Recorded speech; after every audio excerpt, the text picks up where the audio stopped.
Buenos días. ¿Se escucha? Señora consejera de Cultura del Cabildo de Gran Canaria, señor rector, señora directora de la Casa Museo Benito Pérez Galdós, señora directora de la Cátedra Galdós y coordinadora de este congreso. La figura de Benito Pérez Galdós forma parte del paisaje cultural y social de Gran Canaria. Su enorme influencia, tanto en vida como después de su fallecimiento en 1920, ha sido constante en medio mundo, especialmente en estas islas. El gran poeta canario Tomás Morales, en su elegía publicada ese mismo año con el título de Ofrenda emocionada, calificó su voz como la de un profeta que ahora desciende desde una nube y suena en el porvenir. A través de nuestra geografía encontramos la huella, los pasos del creador de los episodios nacionales en Valsequillo, con el recuerdo de su ascendencia castrense y vasca que le imprime un carácter disciplinado. Su formación en el extraordinario foco intelectual, científico y artístico, incluso político, que fue el Colegio de San Agustín en Las Palmas de Gran Canaria, o en su refugio de Santa Brígida cuando la isla fue asolada por la epidemia de cólera morbo. Galdós marcha a Madrid muy joven, con esa maleta cargada de impronta insular, como bien nos recuerda Yolanda Arencibia en su magnífico y premiado libro Galdós, una biografía. Tras su éxito en la diáspora, la isla tendrá siempre presente y lo recordará en su callejero y en los espacios urbanos más importantes. Podemos ver el índice de sus obras y personajes en los rótulos de la ciudad galdosiana, contemplamos su rostro y su mirada sobre la ciudad en las esculturas de Vittorio Macho o de Pablo Serrano. Cabildo, que apenas acababa de constituirse y antes de inaugurar su actual sede institucional, empeñó sus esfuerzos y recursos para dotar a la isla de centros sociosanitarios, educativos y en 1916 puso en marcha el instituto que lleva su nombre. Finalmente, nuestra corporación construiría el nuevo centro en 1925, el edificio que hoy acoge al rectorado y al paraninfo de la Universidad de Las Palmas de Gran Canaria. Pero no fue la única construcción dedicada al escritor en la isla. Y tenemos el teatro más importante de la ciudad, cuyo bautizo con el nombre de Pérez Galdós se estrenaría con la puesta en escena en la isla de su gran obra Electra en 1902. Muy cerca de nuestro Coliseo se sitúa esta casa museo que fuera domicilio de la familia y que hoy cuenta con una de las pinturas más reconocidas en España, el retrato postimpresionista de don Benito pintado por Sorolla, y tantos recuerdos y documentos imprescindibles para conocer su obra. A propósito de esta pintura de Sorolla, quiero decirles que en el programa de incremento de colecciones de 2021 he incorporado a la colección del Cabildo de Gran Canaria la obra Retrato de Benito Pérez Galdós de Celso Lagar. La pieza fue adquirida a su propietaria doña María Victoria Echevarría gracias a la mediación de Froilán Rodríguez Díaz. Los dos se encuentran hoy aquí con nosotros, de verdad le agradecemos que haya accedido hoy a estar con nosotros y desde luego que haya contribuido de una manera especial a que hoy podamos disfrutar de este extraordinario cuadro de don Benito Pérez Galdós de Celso Lagar. No podemos olvidarnos del proyecto iniciado también en el Cabildo de Gran Canaria en 1962 para crear la Universidad Internacional Pérez Galdós, donde hoy se levanta el Centro Atlántico de Arte Moderno, frustrado por la cerrazón a la demanda universitaria en Gran Canaria. Y es que no todas las iniciativas han tenido éxito, porque siempre ha habido detractores contra el pensamiento libre de nuestro escritor, especialmente entre sectores ultraconservadores de la política y la Iglesia más arcaica. Tenemos que reconocer la perseverancia, el entusiasmo del Cabildo Insular a lo largo de los años en diferentes etapas y con el apoyo de la mayoría de sus representantes políticos, con una voluntad constante en el desempeño de la labor por mostrar la valía de este ilustre Gran Canario universal. Cabildo ha sido principal institución en impulsar el reconocimiento de Benito Pérez Galdós, de quien han mantenido el legado y el espíritu. Ha sido la entidad pública que ha impulsado su conocimiento y la difusión de su pensamiento y de su compromiso social y con Canarias con mayor vehemencia. Los congresos internacionales que realiza el Cabildo desde 1973, más la coordinación sucesiva de Alfonso Armas Ayala, Rosa María Quintana y Victoria Galván, junto a la figura extraordinaria de nuestra catedrática de literatura, Yolanda Arencibia, han mantenido una constante evolución y son un ejemplo de constancia y mejora de adaptación de la obra galdosiana a una realidad que evoluciona a una velocidad vertiginosa. Es una demostración también de otra cualidad de nuestro escritor universal, su capacidad de adaptación a los cambios, porque el propio Galdós es un cronista de la evolución, de las transformaciones sociales, visionario del porvenir, como decía al principio de mi intervención, hablando de Tomás Morales. Primero fueron las actas de los congresos, la base del corpus para la investigación sobre el autor y su obra, un gran esfuerzo de documentación y del establecimiento de vínculos galdosianos por el mundo. Después, tras varios congresos, se avanzó en el análisis de su influencia, el legado que transmitió a la sociedad y cuyas proyecciones seguimos percibiendo tras un siglo de su fallecimiento. Pero Galdós nos tenía reservadas muchas más sorpresas. Hoy trasladamos su pensamiento a nuestra realidad con una naturalidad y facilidad que asombra. Galdós vive y el Cabildo renueva su compromiso de seguir impulsando este contagio galdosiano que provocamos con los congresos internacionales junto a otras actividades como el Premio Internacional de Novela Benito Pérez Galdós, creado en 1957 y que ha vivido diferentes etapas y vicisitudes para consolidarse como uno de los premios más prestigiosos de Canarias y mejor dotados económicamente en la actualidad. Tras la conmemoración del centenario de su fallecimiento, continuamos con nuestra labor, con nuestra responsabilidad galdosiana y celebramos un nuevo congreso, un nuevo encuentro en el que comprobaremos cómo vemos a Galdós en la crítica actual y descubriremos si ha resistido la pandemia o ha salido fortalecido, porque de Galdós obtenemos cada día nuevas enseñanzas, nuevas formas de comprender nuestra realidad, a pesar de la distancia temporal entre sus publicaciones y nuestro presente, en el que los bulos, el populismo, la intolerancia, el retorno a los postulados más reaccionarios hacen revivir los mensajes y experiencias de nuestro autor universal. También veremos a Galdós en movimiento en la pantalla, en las obras literarias o teatrales, cómo su lápiz se convierte en representación, en expresiones y en escenarios. Y es que Benito Pérez Galdós tenía una enorme maestría para trasladar los lugares y las sensaciones del momento a la literatura. Su mirada conservaba la memoria hasta cuando no pudo ver, con descripciones muy detalladas y realistas, casi como planos cinematográficos perfectamente reconocibles por quienes visitan los escenarios que narra.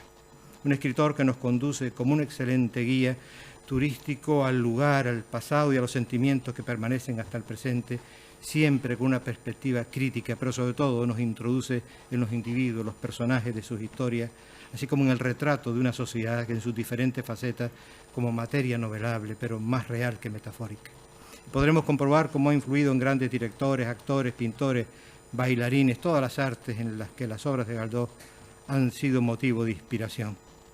Y no podría faltar igualmente el balance de todo tipo de análisis y críticas relacionadas con Galdós en los medios de comunicación en esta época de consolidación del cambio de modelo comunicativo, donde la cantidad de información y contenido que se produce es incalculable, así como la interacción entre emisores y receptores, que es inmediata, viral y peligrosamente manipulable mediante algoritmos que buscan los mayores beneficios para los intereses de los propietarios de las plataformas llamadas redes sociales, pero que en realidad tienen a una persona, un grupo económico con un poder enorme sobre el mensaje y los contenidos, cosa que probablemente sería motivo de rechazo por parte de Galdós si viviera en esta aldea global, más aldea que nunca.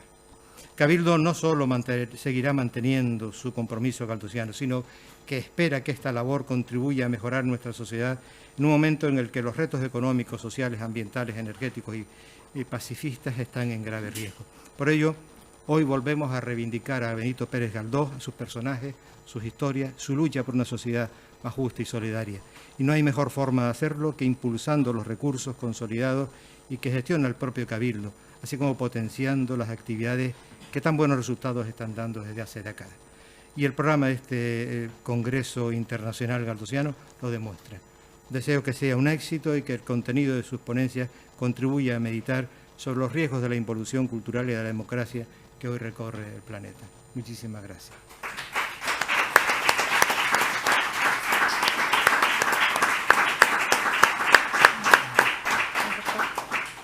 Interviene a continuación el señor rector.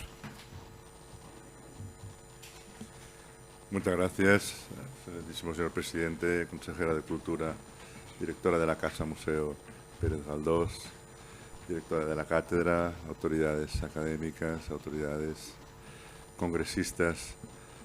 Es un verdadero placer estar aquí en esta apertura del 12º Congreso Internacional Galdosiano Casa Museo. 12º. Quienes nos dedicamos de un modo u otro al mundo de la cultura, conocemos perfectamente la dificultad de poner en marcha iniciativas como esta que cuenten con apoyo institucional y con impacto social, ¿no?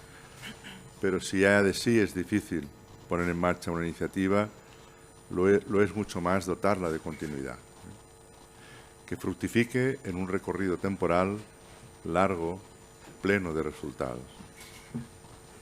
Ya lograr una 12ª edición, como es el caso, alcanza casi la categoría de milagro, ¿eh?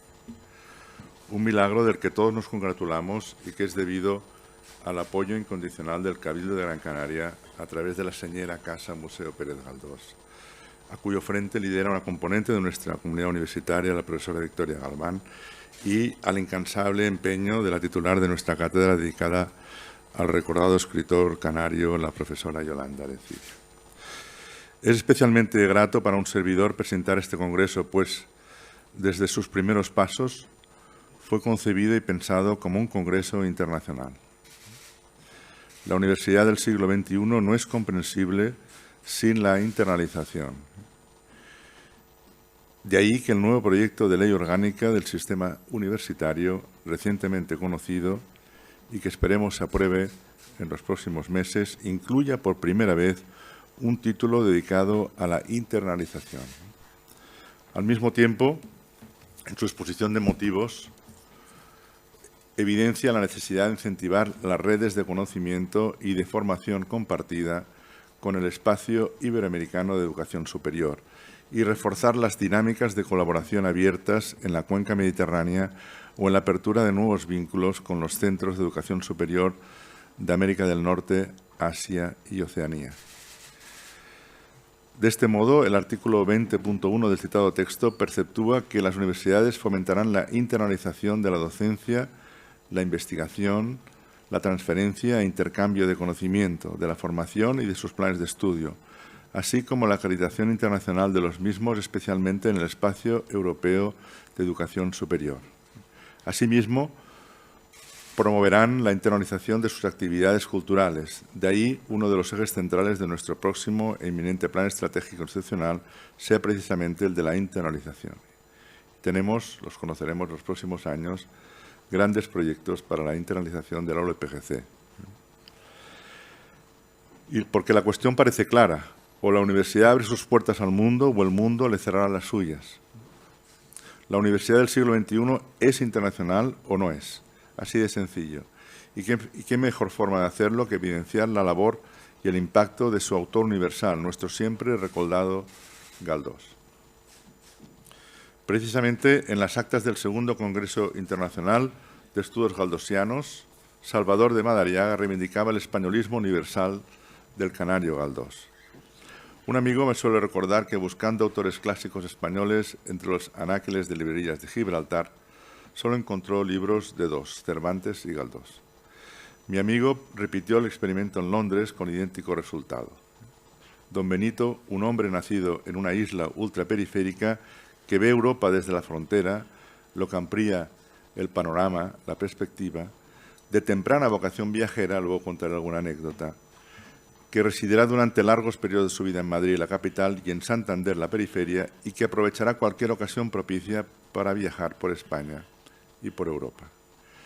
Es la visión de un cosmopolita, una panorámica vital enriquecida por el contacto abierto con el otro, con el no nacional, con el extranjero. En palabras del mismo Madariaga, Galdós contempla España, pero la de todos los españoles, y allende España, Europa. Y es que Galdós recibe precisamente sus primeras letras de una maestra inglesa, y varios personajes extranjeros corretean por sus obras, algunos con papeles protagonistas, como el náufrago inglés de Gloria. Y antes de despuntar como escritor, visita la Exposición Universal y ese espíritu abierto al mundo percola irremediablemente su quehacer. Quisiera aprovechar este acto, ya terminando, para aprovechar mi presencia en este acto para presentarles la última de las ediciones del Servicio de Publicaciones de la ULPGC, Pérez Galdós, Cruzado Liberal Español. La traducción española de la primera biografía de Don Benito, obra del investigador de la Universidad de Wisconsin, Chonon Berkovich.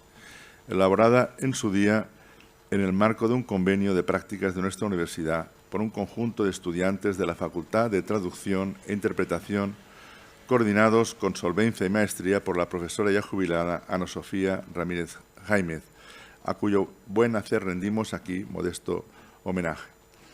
Últimamente estamos viendo en nuestra institución diversas iniciativas de crowd-translation, que son la traducción a partir de muchos estudiantes o con la participación de muchos estudiantes que merecen nuestra atención. Ha sido un proceso laborioso, como ocurre siempre que hay que gestionar derechos con editoriales extranjeras, pero el trabajo conjunto del Servicio de Publicaciones, la Cátedra Pérez Galdós y la Casa Museo ha permitido que, contra todo pronóstico, al menos algunos ejemplares servidos en avión por la imprenta con la que hemos trabajado hayan llegado a nosotros a tiempo de presentarlos en este magno evento, al que concurren tantos galdosistas. Les animo, por tanto, a que se asomen a las páginas de este libro fascinante, donde se encuentran detalles sobre Galdós que no hallarán en ningún otro sitio, por cuanto se trata de datos recogidos de conversaciones particulares de Berkovits con familiares de don Benito. A raíz de los viajes precoces de don Benito, hay que reseñar que el primero de ellos, sin el consentimiento paterno y guiado, leo las palabras de esta traducción que he leído este fin de semana en Maspalomas, por su espíritu de aventura, partió hacia el continente europeo. Ello enfureció la relación con su padre, un tanto tirano, y durante 7 meses le negó su perdón. Benito le escribe en una carta el 5 de marzo de 1918. Su gracia sería tan amable de expresarle mi respeto y afecto a mi madre y darle miles de besos a mis hermanos y hermanas. Su siempre obediente hijo, que le abraza de todo corazón y le besa la mano, Benito. Estos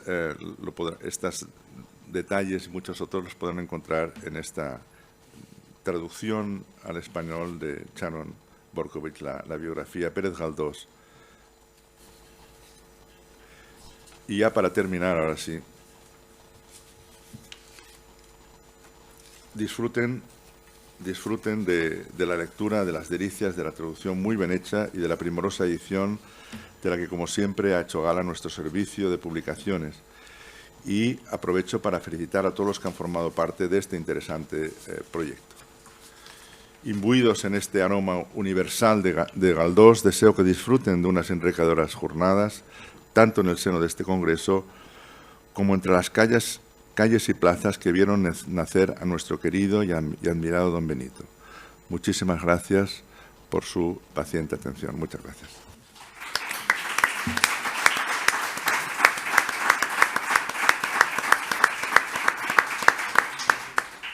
Interviene a continuación la consejera de Cultura del Cabildo de Gran Canaria. Muchas gracias, señor presidente, señor rector de la Universidad de Las Palmas de Gran Canaria, señora directora de la Casa Museo Pérez Galdós, señora directora de la Cátedra y coordinadora también del seminario del Congreso Galdosiano. Muy buenos días a todos los que se encuentran en esta sala y los que se encuentran en la parte inferior de esta casa, en la sala de la planta baja. Nos ocupa el 12º Congreso Internacional Galdosiano, organizado por la Casa Museo Pérez Galdós de la Consejería de Cultura del Cabildo de Gran Canaria. En esta ocasión forma parte de esta edición 10 nacionalidades diferentes y un centenar de investigadores e investigadoras procedentes de más de 20 países, de 20 universidades y centros galdosianos de todo el mundo. Esto, lógicamente, tiene que ver con una trayectoria, la de este congreso, que en estos años ha sido difícil, ha sido dura, pero que se ha consolidado. Un congreso donde además hay una cuidada programación con propuestas de trabajo, con elevados datos de participación y con un excelso nivel de los y las ponentes. Hace ya más de medio siglo, y lo decíamos también en la rueda de prensa, el primer congreso en 1973 marcó una hoja de ruta clara, rotunda y necesaria, a la que luego se fueron incorporando investigadores e investigadoras de centros de todo el mundo. Fue rotunda y necesaria la propuesta porque había que poner en valor a la figura y la obra, por supuesto, de Galdós, de un gigante, de un universal, que por estos lares tampoco era tan reconocido. Había que colocar, en todo caso, a Galdós en el mundo. Y en esa labor permanente, en ese papel también de las universidades canarias, fue fundamental porque se preparó con un potencial humano que centró sus esfuerzos en la capacitación de sus jóvenes estudiantes para la innovación, la docencia y la investigación, que además forjó las formas y maneras de toda una generación. Y fue la Casa Museo Pérez Galdós y posteriormente la Cátedra Pérez Galdós, adscrita a la Universidad de Las Palmas de Gran Canaria, la que lideró esta transformación. Hermanada también con muchas instituciones públicas y privadas, locales, nacionales e internacionales, la Casa Museo se convirtió por convencimiento y por obligación patrimonial en espacio esencial de la investigación y el legado galdosiano, en epicentro de la investigación, conservación y difusión del legado de don Benito. Resultado de este compromiso, no ejemplo único, es la culminación del proceso de digitalización de los bienes documentales y bibliográficos de Pérez Galdós en la Biblioteca Galdosiana, acción promovida por el Ministerio de Cultura en la convocatoria de una nueva edición del Premio Internacional de Novela Benito Pérez Galdós, cuya dotación asciende ya a 15.000 euros, y la publicación de un único texto ganador. Fruto futuro de este compromiso también será la pronta adquisición de los últimos fondos documentales y patrimoniales que se encuentran en Santander y que en breve estarán disponibles y custodiadas en esta casa. Por supuesto, darle también la bienvenida a la propietaria del cuadro que tiene lugar en esta ocasión y que presentamos en este congreso, y darle las gracias, por supuesto, por este legado que también es incalculable y que está presente a través del arte plástico y que para nosotros viene a demostrar que también está presente Galdós en otras disciplinas artísticas, además de la literaria. Toda esta dedicación, avalada por el rigor académico y la apuesta institucional, han convertido a Gran Canaria y a la Casa Museo Pérez Galdós por convencimiento y por obligación patrimonial en un espacio esencial de investigación y legado galdosista. Además, el cine, la televisión o el cómic, la actualidad en la aportación y en las aportaciones críticas que hicieron en publicaciones nacionales e internacionales, lo trasladaron a un presente de contextos literarios, sociales e históricos aún vigentes en esta sociedad.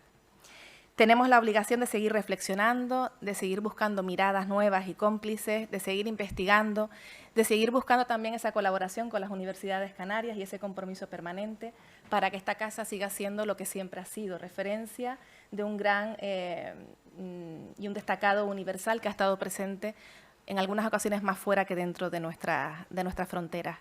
Mi reconocimiento una vez más a la Casa Museo, al trabajo permanente de todo el equipo, de la directora Victoria Galván. Sé perfectamente las dificultades que han tenido para sacar adelante este congreso, que no ha sido fácil, y desearles a todos que puedan disfrutar y que puedan tener un buen congreso. Muchas gracias.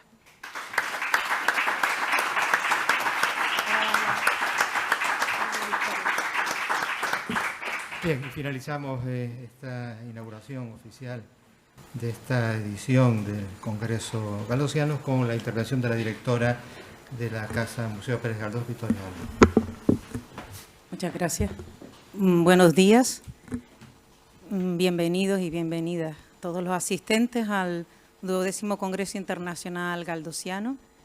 Quiero darles las gracias porque sin ustedes no sería posible que estuviésemos hoy aquí, por haber recibido con entusiasmo las propuestas del Congreso, con el título y sus 4 secciones temáticas. Y solo espero que la semana, bueno, los 4 días del 20 al 23 de junio, día de la clausura, pues el Congreso esté a la altura de sus expectativas y que podamos disfrutar del intercambio de trabajos científicos que potencian aún más si cabe la altura y la valía de nuestro querido escritor. Quería resaltar que, como me han precedido en la palabra, a los que me han precedido también han hablado en esa dirección, que es compromiso de la Casa Museo Pérez Galdós, del Cabildo de Gran Canaria, titular de la Casa Museo, y que hace posible que todo lo que hacemos se pueda llevar a cabo, ¿no? Es compromiso de la Casa, ha sido y sigue siendo el mantener abierta esa brecha de la investigación, que es una de las patas de la gestión de la Casa Museo. Como museo público, pues estamos obligados a cumplir con las funciones propias de un museo, pero es verdad que desde que arrancó el museo, y eso lo ha destacado muchísimas veces Yolanda Arencibia, el museo ya arrancó con esa conexión con la investigación. Desde el momento de la adquisición de los fondos, en las conversaciones que en su momento el presidente del Cabildo, Díaz de Aguirre, mantuvo con la heredera universal, con María.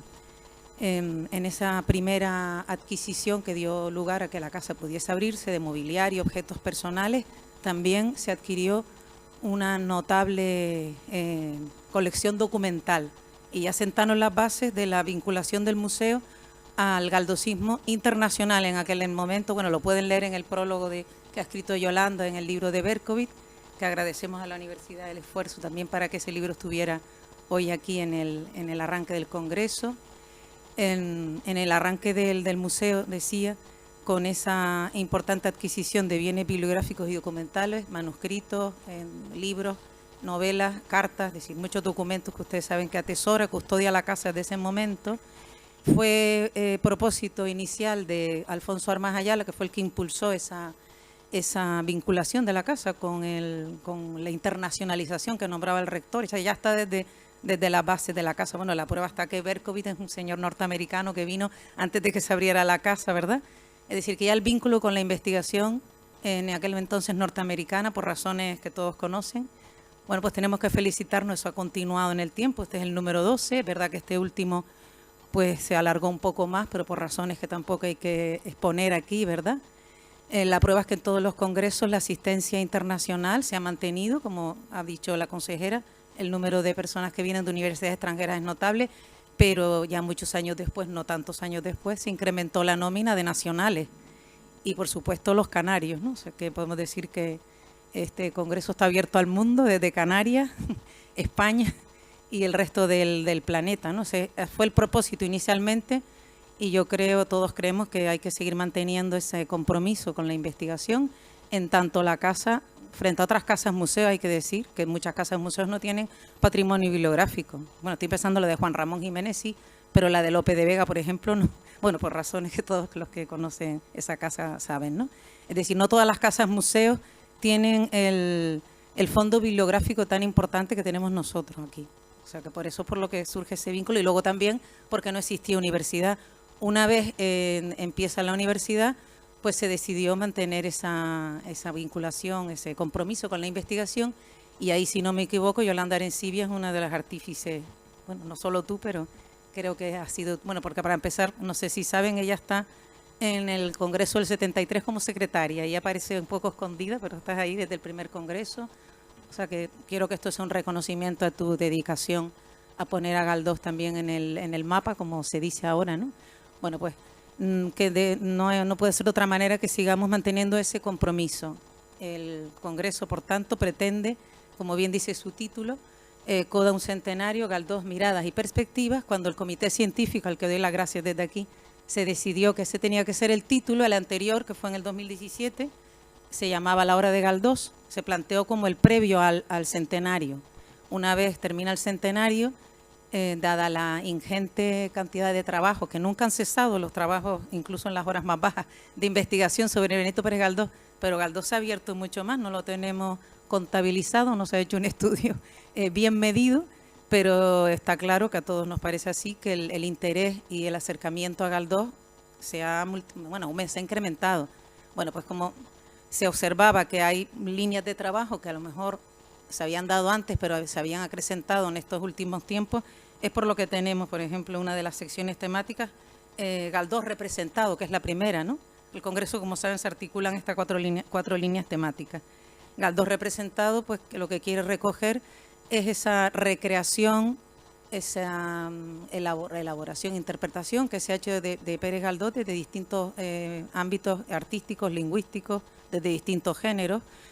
Bueno, de las que pues, tuvimos aquí algunas manifestaciones, como el proyecto Laboratorio Galdós, por ejemplo, Galdós como pretexto para abordar a Pérez Galdós y traerlo al siglo XXI, ¿no? Bueno, el número de trabajos es enorme y de eso da cuenta esta mesa. Y desde luego los participantes en el Congreso han dado cuenta en distintas comunicaciones, como podrán leer en el programa, de esa faceta, de esa beta que es el Galdós representado. Luego, Galdós y la prensa, porque la prensa desde hace mucho tiempo, bueno, nadie se le escapa la importancia de la prensa en Pérez Galdós, por supuesto, en la práctica, por supuesto, y también en su estar atento a la realidad como corresponde a una persona de su condición y de su inteligencia. La Galdós y la prensa no es que sea la primera vez que está aquí en el Congreso, pero está claro que tenía que estar, porque cada vez cobra más importancia el estudio de Galdós y la prensa. En el último ya tuvimos intervenciones muy importantes, ¿no? Luego la actualidad de Galdós, que es la tercera sección temática, pues pretende acoger eso, la diversidad de trabajos que se han desarrollado, gestado en estos últimos tiempos. Y luego la última, Galdós y sus contextos, que es mucho más amplio, se refieren sus contextos no solo literarios, culturales, políticos, sociales, económicos, etcétera, ¿no? O sea, estas 4 secciones temáticas se pensó que eran las adecuadas pues para afrontar lo que debe ser este congreso, que es una evaluación científica desde la perspectiva científica de lo que es Galdós después del centenario, Galdós en la actualidad. Por otra parte, también hay que decir que, aunque no fuera el centenario, todos los encuentros científicos materializados en congresos o en publicaciones diversas del mundo académico es lo suyo y lo propio de la investigación, sobre todo cuando se trata de un clásico. Es decir, las interpretaciones son infinitas, como bueno, podemos pensar en las palabras sesudas de Humberto Eco en Los límites de la interpretación, cuando dice que cualquier texto está expuesto a una deriva infinita del sentido, ¿no? A ver, y eso es lo que hace un investigador, ¿no? Y se trata de literatura, aquí hablamos de literatura, o de otras materias. Hay que estar también actualizando, traer al presente, ¿verdad? Estar revisitando, que es de lo que se trata, de esta perspectiva científica, de distintas líneas de interpretación. Por supuesto que todos los congresos, y si ustedes hacen un recorrido por la publicación de las actas, comprobarán que en función de los tiempos la perspectiva, la metodología, los paradigmas han sido distintos, ¿no? Y eso también es la aportación que se manifiesta en los distintos congresos, ¿no? Bueno, pues yo espero que este interesante congreso en lo que pueden ustedes ver en la lectura de las distintas comunicaciones, como dije al principio, está a la altura de las expectativas. También hay algunas actuaciones, otras intervenciones que no son comunicaciones, plenarias, el seminario que dirige Yolanda Arencibia también, que se ajusta perfectamente al contenido de este congreso, más algunas intervenciones lúdicas, proyección de películas, bueno, en fin. Quiero que sepan que esta es su casa, que vamos, bueno, esta casa y también la Casa de Colón. También doy las gracias a Elena Costa por ofrecer siempre el espacio. Son los 2 museos, siempre somos la sede física, ¿verdad?, del Congreso.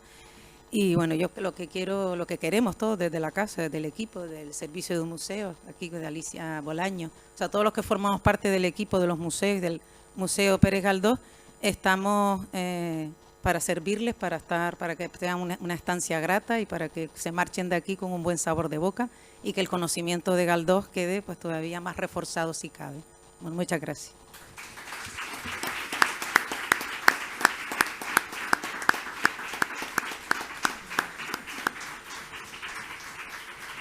Muy bien, muchas gracias. Que tengan un buen congreso.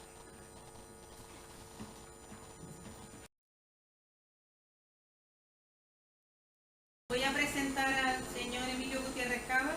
Buenos días, Emilio. No sé si... Buenos días. Buenos días, ¿qué tal? Encantado. Bueno, como Igual. salió anunciado en la prensa, él no pudo viajar por razones de salud, que si él quiere explicar, José, va a intervenir por streaming desde su casa, su domicilio. Muchísimas gracias, Emilio, por hacer este esfuerzo en las circunstancias en las que te encuentras. Yo leo el currículum, bueno, que no necesita presentación, pero sí, bueno, él va a analizar el montaje teatral Galdós Enamorado, original del dramaturgo Alfonso Zurro, y bueno, ese es el centro de su intervención. Emilio Gutiérrez Cava, actor, director y autor, desarrolla su carrera desde 1962, tanto en cine como en teatro y televisión, con más de 50 montajes teatrales, 108 películas, entre ellas una versión de Doña Perfecta de Benito Pérez Galdós y numerosos trabajos en televisión. Ha cosechado grandes éxitos y recibido numerosos premios a nivel nacional e internacional, entre ellos 2 premios Goya por La Comunidad y Cielo Abierto, un premio Max por A Electra le sienta bien el luto, un premio Ondas, 3 premios Unión de Actores, una Espiga de Oro de la Seminci, una biznaga de honor en el Festival de Cine de Málaga, un premio Nosferatu en el Festival de Sitges, un premio Pilar Bardem, un premio de la crítica de Nueva York, entre otros. Destaco algunos trabajos en cine: 9 cartas abiertas, La casa, La petición, La comunidad, El cielo abierto, Palmeras en la nieve, Way Down, Fenómenos. En teatro, Galdós enamorado, del que nos hablará a continuación, Julio César, El sí de las niñas, Olvida los tambores, La muerte y la doncella, La mujer de negro, Después del ensayo, Copenhague. Y en televisión, Hamlet, El jardín de los cerezos, El alcalde de Zalamea, El poder de las tinieblas, Gran reserva, Niños robados, García, la serie. Y próximamente intervendrá en el montaje teatral Música para Hitler de Juan Carlos Rubio. Bueno, es un currículum abreviado pero extenso dada tu dilatada trayectoria. Solo quiero darte las gracias nuevamente por estar aquí en streaming, gracias a las nuevas técnicas. Bueno, muchísimas gracias, Emilio Gutiérrez Cabo.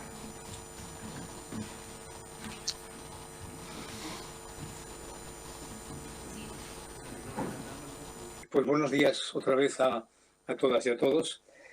Antes que nada, agradecer a la Casa Museo Pérez Galdós de Las Palmas de Gran Canaria que haya tenido a bien que yo sea quien inaugure estas jornadas, este congreso, este 11º congreso sobre don Benito Pérez Galdós, que tan merecidamente se le hace.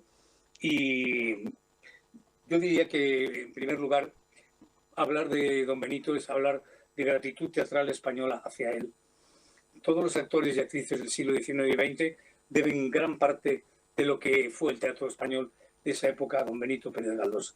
De su amistad con las mejores actrices y actores de la época, como fue el caso de María Guerrero, el caso de Fernando Díaz de Mendoza, el caso de la Compañía del Teatro de la Comedia de Madrid, pues hay pruebas, hay sobre todo epistolario, y ahí se demuestra el interés enorme que don Benito sentía por el teatro. Y sobre todo desde el teatro, hablar de la sociedad española de su tiempo y poner en tela de juicio muchísimos de los comentarios y muchísimos de las corrientes de opinión que la sociedad española tenía en aquel momento. Por ello fue muy criticado, algunas veces muy elogiosamente y otras veces no tan elogiosamente, por desgracia, y por ello fue en alguna medida, digamos, ninguneado, sobre todo por elementos muy curiosos como un tal Padre Caballero, que en sus libros sobre el teatro en general habla de una manera absolutamente absurda de don Benito. Yo consideraría al Padre Caballero como un auténtico paranoico, pero bueno, esto es un problema que pertenece a la psiquiatría y no a mí. Pero verdaderamente hizo mucho daño a la opinión que de don Benito se tuvo a principios del siglo XIX y a principios del siglo XX, perdón, con su obra y con su figura, fundamentalmente. Yo creo que el teatro español no ha hecho todo el homenaje que debería a don Benito en su centenario, por problemas sobre todo de la pandemia. Luego hablaré realmente un poquito de lo que la pandemia ha significado en este centenario para todos nosotros, ¿no? Para toda la gente del teatro, ¿no? Y por eso seguramente los montajes que se han hecho en el año 20 y en el 21 con respecto al centenario de don Benito, del fallecimiento de don Benito, como los de doña Emilia Pardo Bazán, pues han sido un tanto desleídos.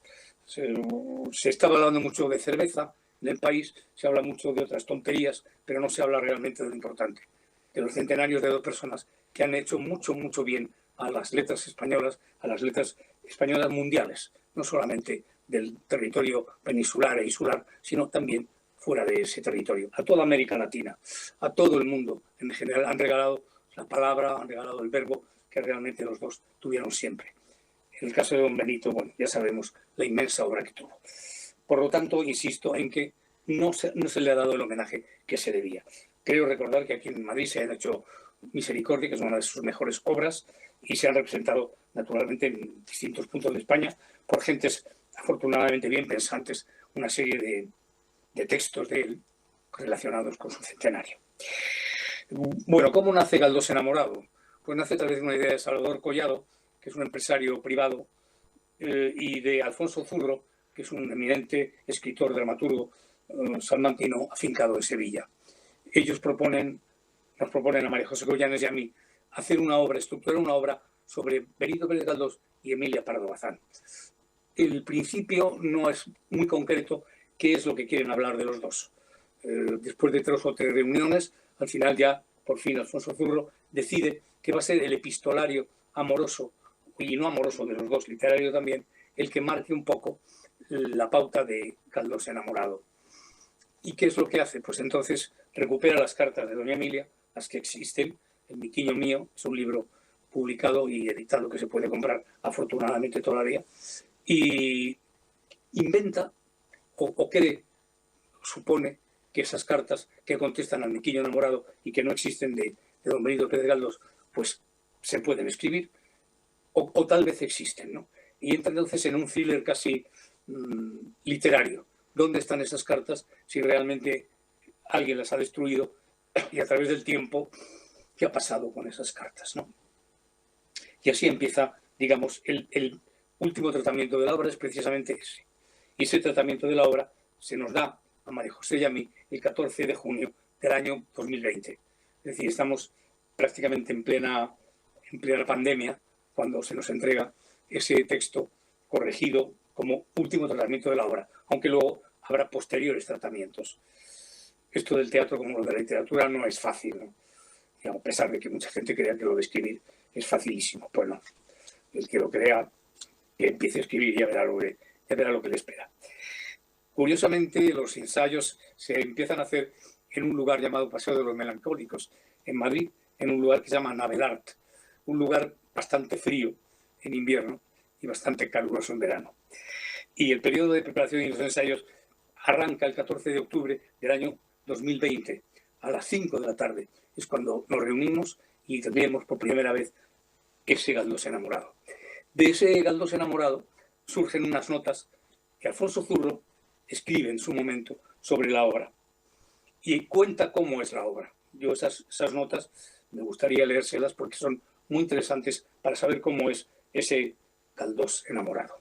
Es una obra que se estructura en 10 escenas y que se acerca a la relación sentimental que tuvieron don Benito y doña Emilia. Todo es ficción, aunque con los pies asentados en sucesos históricos y hechos que ocurrieron y las cartas que ya antes me refería de doña Emilia. Las escenas se dividen claramente en 2 grupos. Aparte hay una escena inicial que sería, digamos, como la escena de presentación. María José Goyanes y yo salimos al escenario y hablamos de don Benito y doña Emilia, de la importancia que tuvieron y que tienen en la literatura española y que estamos allí para hablar de ellos.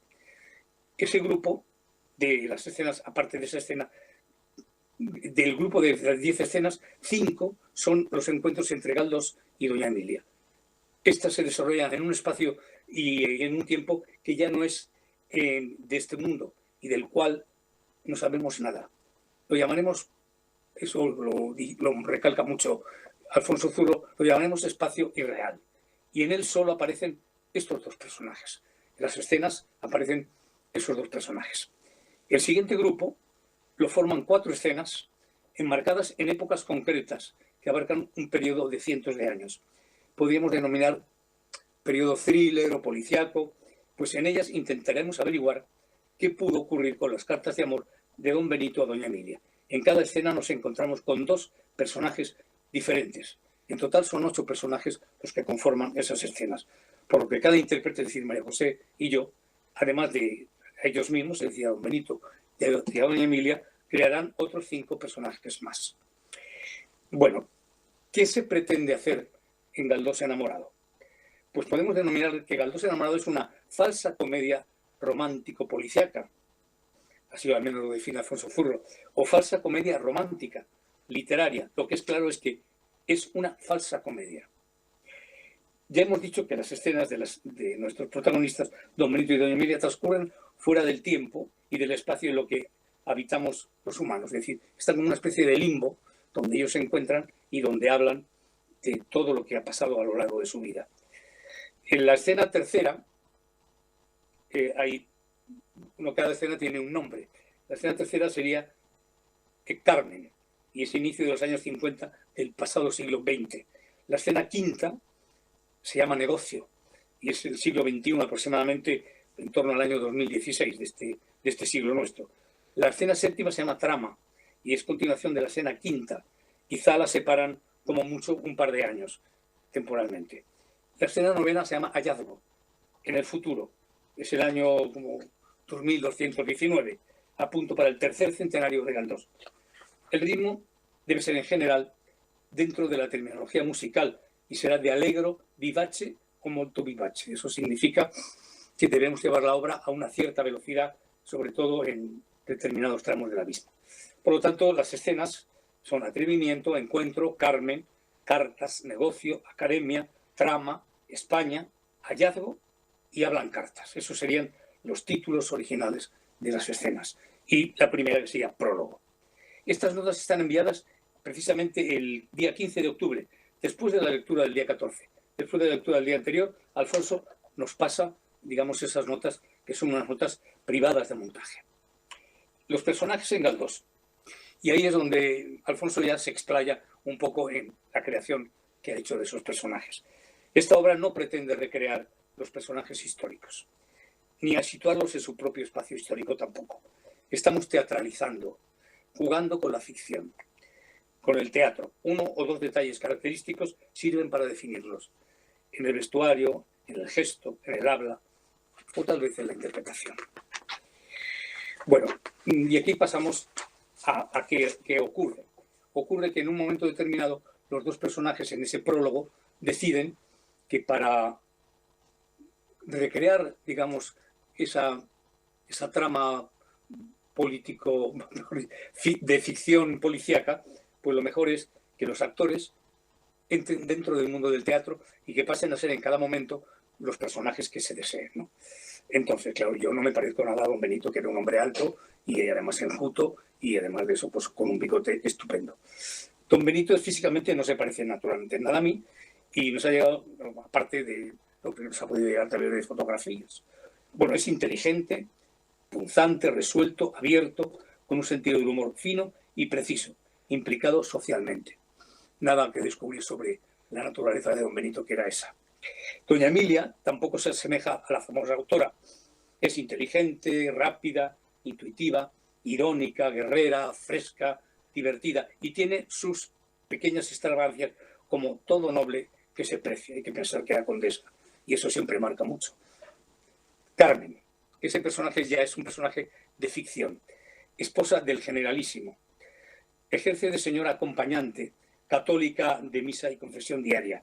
Le apasionan las joyas y entre ellas se pierde por los collares de perlas. Le gusta lucirse. Quisiera haber nacido con título de nobleza. Al menos es la esposa del que gobierna y manda. Le atrae mirarse a los espejos. Todos la ven guapísima. Ella también se ve muy guapa. Siente un relamido placer en dar órdenes y que se cumplan al instante. A veces le cruzan serpenteantes ideas por su cabeza, las cuales desaparecen con una buena confesión. Estirada, se siente por encima de todos. Esa tercera escena pertenece ya a la ficción, a la total ficción. Cuando en las dos primeras escenas se ha hablado históricamente de don Benito y doña Emilia, aquí pasamos a averiguar qué ha podido ser de esas cartas perdidas de don Benito. Y doña Carmen dice que posiblemente esté en el Pazo de Meirás y se lo cuenta ¿a quién? A Paco, generalísimo por la gracia de Dios, y eso sirve para ponerse a España y a los españoles por montera. Pequeño, hermético, nunca dice lo que piensa. Su mundo es España, su destino España y su fin España. España se lo debe, la ha salvado de las hordas rojas. Gobierna, ordena, dicta, firma. Su gran Biblia será el boletín oficial del Estado y no debe contener ningún error. En esa escena, doña Carmen, prácticamente en un monólogo, le cuenta a Paco que ha encontrado de pronto la correspondencia de doña Emilia en unos cajones. Estas notas son notas dadas a los intérpretes y naturalmente a la ayudante de dirección que llevaba Marta y a todo el equipo técnico. Pero el público sabe que son esos personajes, pero nunca se dicen desde el escenario que son ellos. Se ve porque naturalmente todos podemos distinguir a doña Carmen por sus perlas o a don Francisco por llevar un chapiri, un gorro militar o por leer nada más que el BOE. Pero no se habla nunca ni en esa escena ni en las siguientes, de personajes reales. Es el público el que lo relaciona, porque está explícitamente así contado, con los personajes reales que todos conocemos, ¿no? En la escena quinta, que ocurre después de esta escena, hay una cuarta escena en que está don Benito y doña Emilia otra vez. La escena quinta pasa ya en el Pazo de Meirás y hay un tal Jaime, relacionado con la familia, se supone, la familia Franco Polo, que es el vendedor que quiere vender ese pazo a una excéntrica escritora argentina que aparece por allí y que se lo quiere comprar por una buena cantidad de euros. El regateo que existe entre ellos pues es muy notable, y lo que ella busca, fundamentalmente, esa escritora argentina, es la correspondencia, esa correspondencia desaparecida. Y él no sabe qué decirle, porque en 1978 el Pazo sufrió un incendio y él cree, don Jaime, cree que en ese incendio pudieron desaparecer las cartas. Pero la escritora argentina le dice que sí, las cartas no aparecen. Ella es escritora en 2 idiomas, en castellano y en inglés. Pues si no aparecen las cartas, el Pazo no le interesa. Eso lleva a don Jaime a plantearse, naturalmente, que hay que, de alguna manera, vender ese Pazo a esa escritora, de alguna manera. ¿Y qué es lo que hace? Pues se lo comunica a parte de la familia, y esa parte de familia trata de falsificar las cartas, de crear unas falsas cartas para convencer a esa argentina de que son las auténticas. Y en un coche misterioso se reúnen José Manuel, que es un policía muy parecido a un tal comisario ex policía y es miembro de los servicios secretos de seguridad que se dedica a los negocios rastreros y que está habitualmente presente en la prensa, por desgracia, en la prensa diaria de nuestro país, y por doña Marieta, que es, digamos, la gran preboste de la familia Franco en ese momento, y que es la que, en cierta medida, está pidiéndole que le busque los medios de cómo falsificar esas cartas y cómo llegar a hacerlas, cómo llegar a conseguirlas, ¿no? No sabemos si eso pasa, no sabemos si las cartas finalmente se falsifican o no, porque hay ahí otra escena antes, en donde naturalmente hay 2 escenas, una a la octava, sobre todo fundamentalmente, donde sí don Benito y doña Emilia, sobre todo don Benito, va a contar cuál es su ideario político y qué es lo que le pasa a través de sus ideas políticas con la España o con parte de la España de su época. Va a contar todos los problemas que tuvo para acceder fundamentalmente al Congreso de los Diputados, todas las disputas que tuvo y una serie de cosas que realmente son históricas y que por eso se las cuenta de una manera muy seria y muy firme Alfonso Furo. Como lo ha hecho también en la escena cuarta en relación a todos los indicios de la Academia, a cómo torpedearon la entrada de doña Emilia, a cómo don Benito también fue rechazado la primera vez, y a todo lo que ocurre dentro de la Academia y que curiosamente parece que hoy en día también se repite en algunos momentos y en algunos ámbitos de la elección de académicas y académicos. Esto no ha cambiado. Es que cambiar a la humanidad en 100 años es muy complicado. Los periodos de tiempo son muy cortos. Bien, y nos vamos en un salto al futuro, a ese 2119 o 2219. Perdón. Y ahí aparece don Germán y Yolanda. ¿Quién es don Germán? Pues don Germán es un investigador menorquín que vive en Menorca, naturalmente, o por lo menos está allí pasando unas vacaciones. Y Yolanda es una gallega que está prácticamente afincada en el Pazo de Meirás y que está buscando esas cartas que siguen sin aparecer 200 años después, justo cuando se va a celebrar el centenario, el tercer centenario del nacimiento de don Benito Pérez Galdós, luego del fallecimiento, perdón, de don Benito Pérez Galdós. ¿Qué pasa con Germán? Nosotros en la versión que tuvimos, o que hemos hecho de Galdós enamorado, decidimos que tanto él como ella tuviesen acentos regionales, o tuviesen, sobre todo, acentos regionales castellanos. Hablaban algunas frases en catalán o en mallorquín, como es el caso de Germán, y Yolanda algunas frases también en gallego. Es un homenaje también un poco a las lenguas de nuestro país, y también a saber que don Benito escribió sobre Cataluña, como en el caso de Gerona, el episodio nacional, o como el caso de doña Emilia, que escribió desde su galleguidad, pues, de temas españoles y sobre todo de temas muy interesantes en cuanto, desde mi punto de vista, en cuanto a temática ensayística y en cuanto a sus cuentos se refiere, ¿no? Por eso los colocamos ahí. En una escena, yo diría que es bastante cómica esa escena. Es bastante cómica, bastante divertida y nos arrastra por fin a la 10ª escena, en la que hablan cartas. Ahí es donde se sugiere unas cartas que nunca existieron y que se escriben realmente en unas páginas en blanco, en ese espacio irreal. Ahí es donde se intenta contestar a las cartas que don Benito nunca pudo llegar a escribir a doña Emilia. En el momento que estábamos montando la obra, bueno, casi lo estábamos haciendo, apareció la noticia de que habían llegado a buen puerto las cartas que estaban ahí, que alguien las tenía. Esa noticia que apareció, yo calculo que en diciembre del año 21, pues luego desapareció. O sea, bueno, sí, del 21, desapareció francamente y nunca más se ha vuelto a saber, no, del 20, nunca más se ha vuelto a saber realmente si esas cartas o no las tenía o no un señor.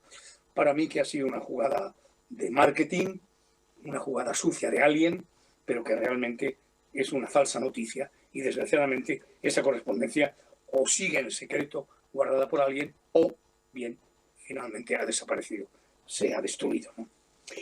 El autor, Alfonso Zurro, habla también de qué es lo que pretende hacer Galdós enamorado. La obra no es de tesis, no es histórica, pero se basa en sucesos históricos. No es biográfica, pero se asienta en la vida de dos personas. No es sesuda, ni grave, ni intelectual, ni trascendente. Es teatro, es ficción. Es para disfrutar con Galdós y con doña Emilia sin ponernos estupendos, que diría don Ramón María del Valle Inclán. Es un juego, un divertimento, por donde debe transitar el humor, la ironía y la inteligencia. Es el placer de crear personajes, de contar historias, en definitiva, hacer teatro, disfrutar y deleitarse sobre el escenario, pero no es frívola y tampoco es ligera. Nos está hablando de dos personas y podemos abrir las puertas al público que está viendo la obra para que ahonde en la vida de esas personas, para que busque realmente la labor literaria de esas dos personas e incluso el aspecto humano de esas dos personas, que es realmente muy interesante. Bueno, Galdós enamorado tiene otras muchísimas aristas. Tuvimos problemas con el COVID. Ya cuando estábamos ensayando la obra en octubre del 2020, perdón, siempre se confunden las fechas, pues hubo un aplazamiento en el mes de noviembre, porque 3 miembros de la compañía, entre ellos María José Goyanes, pues tuvo un problema con la COVID. El 13 de diciembre, por fin, yo viajé a Las Palmas de Gran Canaria, el 13 de diciembre. Pero María José Goyanes, que estaba conmigo ensayando la obra que íbamos a hacer el 17 de diciembre en el Teatro Pérez Galdós de Las Palmas, se accidentó el día 15 de diciembre, se cayó por las escaleras de entrada de actores del Pérez Galdós y tuvo una lesión seria que nos tuvo apartados casi 3 meses del montaje de la obra. Tuvimos esperas, ella tuvo muy dolorosa recuperación, la superó, luchó con todos los elementos posibles por hacer viable el estrenar la obra y bueno, el 25 de marzo por fin se estrenó Galdós enamorado en el Teatro Pérez Galdós de Las Palmas de Gran Canaria. Ahí estuvimos 3 días, 25, 26 y 27 de marzo. Luego ya rotamos las islas, casi todas ellas. Estuvimos en Santa Cruz de la Palma, estuvimos en Tenerife, en Lanzarote, en Fuerteventura, es decir, que hicimos un recorrido bastante amplio, enseñando realmente esa obra y sobre todo diciéndoles a los canarios y diciéndonos a nosotros mismos, a los peninsulares, esto es de todos nosotros, esto es de la humanidad. Esta obra habla de dos personas que han debido aportar mucho a la humanidad y de las que hay que hablar siempre. Entonces, estuvimos en las islas hasta el 6 de abril del 2021. En todas partes estuvimos tuvimos unas críticas muy favorables, afortunadamente. Tuvimos muy bien tratados por la crítica. Trataron muy bien y muy generosamente todos los críticos, tanto de la península como de las islas, las figuras de don Benito y doña Emilia, y también, pues muy agradecidamente, nos trataron a María José, a mí, al montaje de Alfonso, bueno, a todo, a Alfonso Barajas, que también hizo la escenografía, y a la producción del propio Salvador Collado. Es decir, que nos trataron maravillosamente bien. Siempre hay que preguntarse cómo es el trabajo de uno en el montaje. La verdad es que eso son pequeñas cosas que en el momento en que suceden, pues a veces se apuntan y a veces no. Y yo no apunté ninguna. La recuerdo así de memoria, pero la verdad es que no apunté muchas, ¿no? Hubo dificultades porque naturalmente había que hacer que un texto que era didáctico y poético e informativo tuviera forma teatral, lo cual es bastante difícil cuando uno habla de una manera no dialogal, sino sencillamente casi de tesis en algún momento. A pesar de que Alfonso diga no, que no fue una tesis, había momentos en que podía parecer una tesis. Pero como María José Goyanes y yo habíamos trabajado muchísimas veces juntos, eso nos permitió mantener una relación entre los dos excelente y conseguir muy bien acoplarnos a todo ese diálogo muy complicado en el montaje. Como dije antes, en el espacio Navelart era un espacio bastante poco propicio para ensayar porque hacía frío. Hacía mucho frío y la verdad es que eso no invitaba mucho a la creación, pero bueno, lo hicimos y lo hicimos yo creo que bastante bien. Para mí los espectáculos teatrales empiezan justo el día que la obra se estrena, no el día que la obra se empieza a ensayar. Esa sería la primera fase. La fase realmente interesante es cuando el público entra a formar parte del espectáculo. Como decía Ingmar Bergman, el teatro lo forman el texto, los actores y el público. Al menos ese tipo de teatro que hoy en día me parece que está apartándose lentamente debido a las nuevas técnicas, sobre todo a la nueva tecnología, pero para nosotros el teatro es eso, el texto, los actores y el público. ¿Qué pasó a través de todas esas representaciones? Bueno, yo creo que el día más feliz que tuvimos fue en Valencia, cuando después de poder hacer la obra 3 o 4 veces seguidas, encontramos una serie de claves, una serie de puntos que no habían surgido. Y es que un montaje de teatro es como una planta. De pronto el brote es el estreno, pero luego la planta se desarrolla de una manera o se desarrolla de otra. En este caso concreto se desarrolló de una manera muy feliz, pero naturalmente pues costó mucho que ese brote surgiera y surgiera una buena flor. Pero surgió en Valencia y bueno, y luego surgió en Las Palmas cuando cerramos este año pasado, bueno, este año, perdón, en marzo, cuando cerramos por fin el ciclo de representaciones. Galdós no ha fallecido, entre comillas, entre otras causas porque hay que mencionar que hay un audiolibro hecho al final de los montajes en diciembre del año pasado, en el que María José Goyanes y yo pues leemos la obra. Y las acotaciones que en la obra están dichas en off, tanto por María José como por mí, aquí las incorpora Marta Gutiérrez Abad, que aparte de ser ayudante de dirección, es actriz, una excelente actriz, y que colaboró muy bien en el montaje de ese audiolibro. Lo hizo todo Marta en ese montaje, desde la regiduría hasta controlarnos constantemente nuestros estados de salud, que a veces no eran muy buenos. La descripción de los espacios y de los tiempos corrió a su cargo. Ahí está ese audiolibro que tiene el Cabildo Insular, perdón, y que en algún momento pues yo les aconsejaría que lo leyeran, porque es muy interesante, está toda la obra, y que lo escucharan. Escucharlo es fundamental, porque ahí está contado de una manera muy especial para las gentes que en algún momento determinado pues no tienen tiempo de sentarse a leer un libro. Lo oyen y con eso sencillamente pues se pueden dar un poco la idea de lo que es Galdós enamorado. Dicho lo cual, a mí me gustaría que yo, por mi parte, puedo seguir hablando de Galdós enamorado, pero me gustaría que ustedes también me preguntaran algún aspecto, si quieren, concreto del montaje, y yo con mucho gusto pues se lo aclaro, si puedo, y si no puedo, pues me remitiré a hablar del tiempo, que suele ser variable en esta época del año. Pues muchas gracias a todas y a todos por haberme atendido hasta este momento. Y abro, si quieren ustedes, un turno de palabra. Abran micro. Abran ustedes el micro si quieren y pueden ya preguntar si tienen a bien hacerlo.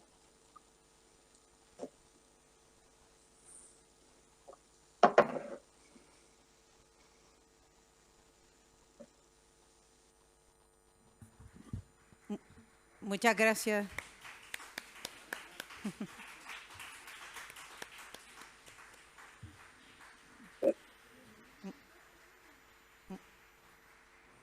Muchísimas gracias, Emilio, por tu intervención y disculpen las molestias, los problemas técnicos iniciales. Ahora, si alguien quiere intervenir, tal como ha dicho Emilio, si quieren preguntar algo, los que están aquí en la sala. Bueno, abajo va a ser más complicado, pero bueno. Si alguien quiere decir algo. Sí, hay que venir aquí, claro, sí. Bueno, ustedes preguntan o yo repito la pregunta aquí. Sí. Sí. Perdón, Emilio, me va a preguntar alguien del público y yo repito y te hago a ti la pregunta. Bueno, sí. Ha dicho que en Valencia estalló la flor esa, el brote, y en Valencia cuando ya llevaban una parte del perico de Galdós enamorado. Yo vi Galdós enamorado las dos veces, cuando vinieron la primera vez y cuando vinieron la segunda. Y la segunda vez pude, como ya lo conocía, fijarme más en pequeños detalles de la puesta en escena y del diálogo, pero yo no noté una diferencia importante de esa primera a la segunda. Entonces me gustaría que me lo explicara. Vale. Sí, ¿has oído algo, Emilio? Sí, la has escuchado, Yolanda Arencibia. La pregunta en síntesis es que ella no apreció ninguna diferencia entre el estreno y el cierre de la representación. Sí. Bueno, sí, realmente a veces el público, Yolanda, no percibe eso. Lo percibimos nosotros. Es una sensación de seguridad, de afianzamiento del personaje que seguramente desde el público no se percibe, pero que nosotros transmitimos un poco y que seguramente quien no ha visto la obra más que una vez, pues tampoco lo percibe. En el caso suyo, seguramente hay un espacio casi de un año, pero si pudiéramos poner comparativamente las dos veces que la vio, se daría cuenta de esos pequeños detalles. Son pequeñas pausas que no existen o grandes pausas que sí existen y que de pronto se eliminan en una opción o en otra opción, ¿no? Esas pequeñas cosas marcan mucho un montaje, el ritmo del montaje, todo eso. Pero claro, eso es inapreciable cuando ha pasado un periodo de tiempo y naturalmente, bueno, pues es estupendo que no se note la diferencia. Pero nosotros por dentro sí nos notamos mucho más, doña Emilia y don Benito, que el público nos puede ver desde fuera. Pero tiene razón, sí, es difícil apreciarlo. Gracias, Yolanda.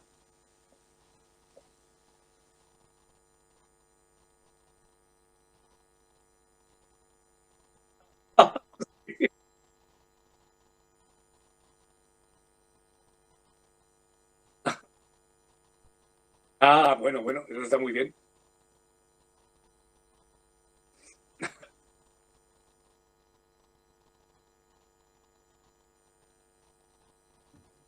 Muchas gracias, Emilia. A ver si otra persona del público quiere preguntar algo, apostillar algo.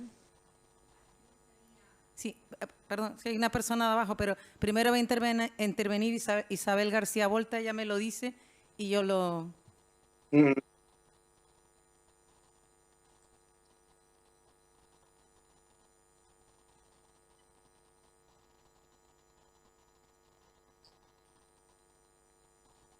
Emilio, que ella quiere saber, Isabel García Volta quiere que concretes un poco más en qué consistió ese brote de Valencia. Más detalles. Bueno, a ver, nosotros en Las Palmas tuvimos la primera vez la ocasión de hacerlo solo 3 veces seguidas. Claro, es el primer día del estreno y en la segunda representación, la profundidad con que nosotros trabajamos el texto, el encuentro con el público por primera vez origina naturalmente una especie como de desconcierto que ya no ocurre cuando llevas una serie de representaciones. Lo que me refería es que en Valencia, primero, el Teatro Pérez Galdós de Las Palmas, aun siendo un maravilloso teatro, es un teatro enorme, como todos vosotros sabéis. Y yo creo que esto es una obra intimista que naturalmente requiere un espacio más reducido. El caso de Valencia lo hicimos en un teatro que era el Teatro Thalía, que tiene como unas 400 butacas y que reducía mucho la comunicación entre público e intérpretes, ¿no? Eso hacía que existiese un mayor entramado de comunicación. Y eso es en lo que consistía realmente esa pequeña diferencia inapreciable para el público y para nosotros, no tan inapreciable que ocurrió en Valencia. Pero no era nada especialmente significativo, es decir, no comparativamente una representación, la de Las Palmas, salió mal y la de Valencia salió excelente, ¿no? Había un nivel que no se perdió nunca, pero de pronto había esas pequeñas subidas que solo nosotros apreciamos desde el escenario, precisamente por la ubicación de la cuarta pared, es decir, por la ubicación del público. Insisto que el Teatro Pérez Galdós es estupendo, pero es mejor tener 9 actores en el escenario que 2, porque realmente la obra con 2 personajes se perdía, a veces nos perdíamos en aquel espacio maravilloso y perfecto, pero que para ese tipo de obra a lo mejor es excesivamente grande. Sin embargo, el Thalía de Valencia era tan pequeño que permitía esa especie de familiaridad, de cercanía, que naturalmente en Pérez Galdós, por la separación que hay entre la corbata y la primera fila de butacas, pues no se producía, ¿no? Pero insisto en que eso no rompe ni la calidad del espectáculo, ni tampoco la comunicación entre público y actores.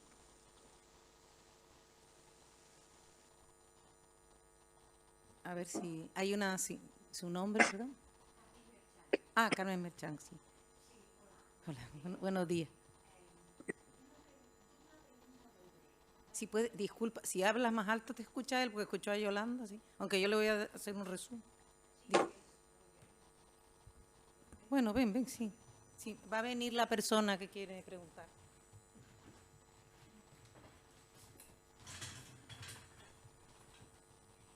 Buenos días a todos y Emilio igualmente.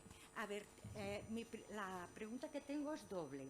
Por un lado, cuando yo leí las cartas de doña Emilia, me sorprendió muchísimo ese tono de gran cercanía. Recuerdo, por ejemplo, que le llamaba ratoncito mío y cosas así, ¿no? A mí me llamó la atención porque te imaginas a estas personas casi siempre muy formales, etcétera. Entonces, por un lado, me gustaría saber cuál fue el tono que le habéis dado al Galdós, que escribe esas cartas de respuesta. Y la segunda pregunta es si hubo una selección, porque claro, son varias las cartas que doña Emilia escribió. ¿Hubo una selección o cómo se hizo toda esta tarea? Muchas gracias. Pues muchas gracias a usted o a ti. Sí, efectivamente, el lenguaje que utilizaba doña Emilia era muy prometedor, que le llamaba, bueno, Miquiño.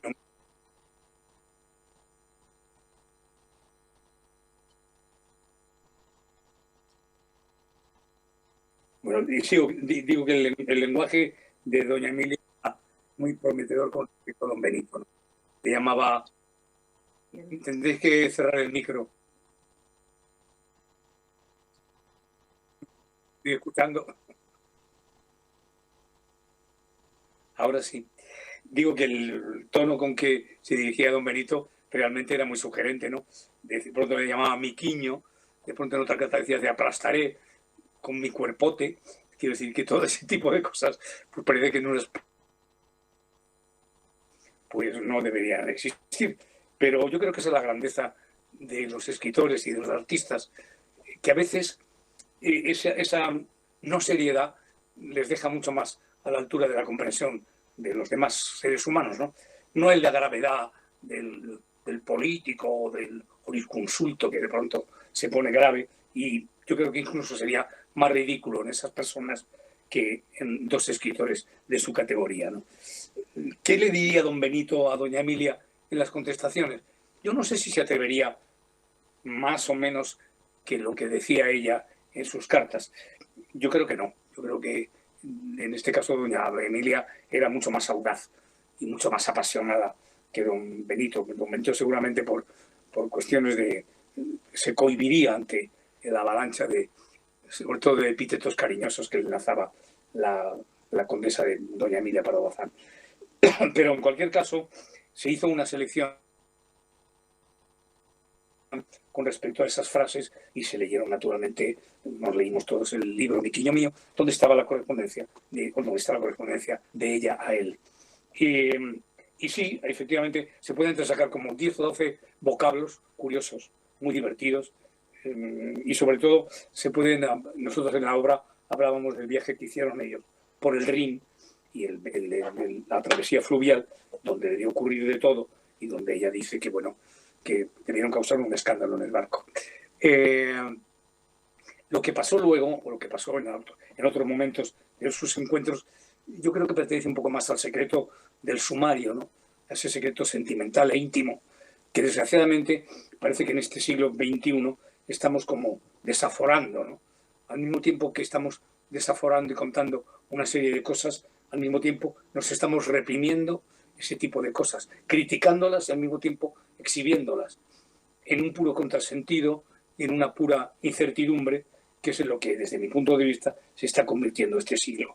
Pero la verdad es que el otro día, leyendo un texto de Galdós sobre un cronicón, unos artículos que él hacía en prensa en el año 86, habla de la epidemia de cólera en España en ese momento, bueno, en Europa, y habla justamente de la epidemia y de la zozobra que está causando en Europa esa epidemia, ¿no? Y es curioso ver los puntos de coincidencia con la situación más o menos actual, ¿no? Habla de la amenaza de guerra por parte del Imperio Alemán, habla de la visita de un príncipe alemán a Madrid y habla naturalmente de las posibilidades que tiene España de engancharse al carro de Europa. Justamente algo parecido a lo que está pasando sorprendentemente en este comienzo del segundo decenio del siglo XXI. Por lo tanto, me parece que en el caso de las palabras cariñosas, vuelvo a decir lo mismo, la selección que hizo Alfonso Zurro, la que nosotros leímos, nos daba muy, muy exacta idea del carácter tan fuerte y tan dominante que debía tener doña Emilia y sobre todo bueno, ella se enfrentó a todos los académicos, como ustedes bien saben, les dijo de todo, les insultaba constantemente, los llamaba masturbaadjetivos y cagaditongos, que son palabras absolutamente insólitas, sobre todo para una mujer, aunque sea noble, y en el siglo XIX. Pero doña Emilia tenía absolutamente la sartén por el mango, y eso yo creo que a don Benito, en cierta medida, le debió asustar, o por lo menos cohibir un poco, porque, claro, era muy fuerte que alguien dijera algo así.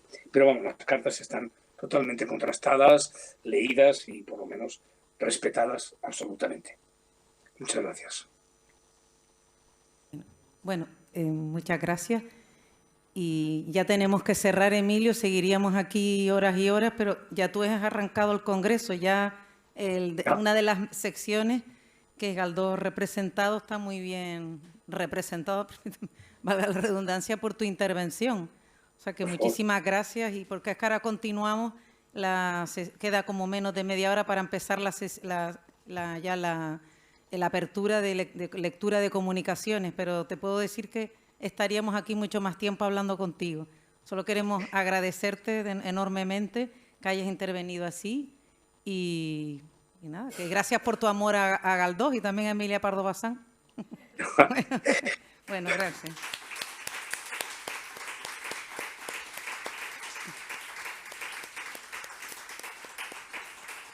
Bueno, sí. Quisiera despedirme de todas y de todos, desearos un feliz congreso, deciros que tengo mucha envidia por no estar ahí, que me gustaría estar ahí naturalmente con todos y compartir vuestras jornadas. Bueno, las cosas se han puesto así y la salud es la salud lo primero, así que lo siento mucho, pero nos veremos pronto otra vez en Las Palmas. Un beso para todas y para todos. Gracias.